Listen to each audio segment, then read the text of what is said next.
എം.ടി. വാസുദേവൻ നായരുടെ ആരോഗ്യനിലയിൽ മാറ്റമില്ലെന്ന് ആശുപത്രി അധികൃതർ. മരുന്നുകളോട് പ്രതികരിക്കുന്നുണ്ടെന്നും എന്നാൽ ആരോഗ്യനില കഴിഞ്ഞ ദിവസത്തിന് സമാനമായി തുടരുകയാണെന്നും രാവിലെ 10 മണിക്ക് പുറത്തിറക്കിയ മെഡിക്കൽ ബുള്ളറ്റിനിൽ ആശുപത്രി അറിയിച്ചു. ശ്വാസതടസ്സത്തെ തുടർന്നാണ് എം.ഡിയെ 16-ാം തീയതി പുലർച്ചെ കോഴിക്കോട്ടെ സ്വകാര്യ ആശുപത്രിയിൽ പ്രവേശിപ്പിച്ചത്. ഹൃദയസ്തംഭനം ഉണ്ടായതായി വെള്ളിയാഴ്ച രാവിലെ 11 മണിയോടെ മെഡിക്കൽ ബുള്ളറ്റിൻ വന്നതോടെ ആശങ്ക വർദ്ധിച്ചു. ഓക്സിജൻ മാസ്കിന്റെയും മറ്റും സഹായത്തോടെയാണ് അദ്ദേഹം ICUവിൽ തുടരുന്നത്.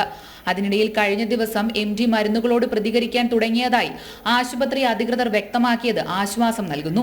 ആരോഗ്യനില കഴിഞ്ഞ ദിവസത്തേതുപോലെ തന്നെ തുടരുകയാണെന്നാണ് രാവിലെ ആശുപത്രിയിൽ നിന്ന് ലഭിച്ച അറിയിപ്പ്. വിദഗ്ധ ഡോക്ടർമാരുടെ സംഘമാണ് എം.ഡിയെ നിരീക്ഷിക്കുന്നത്.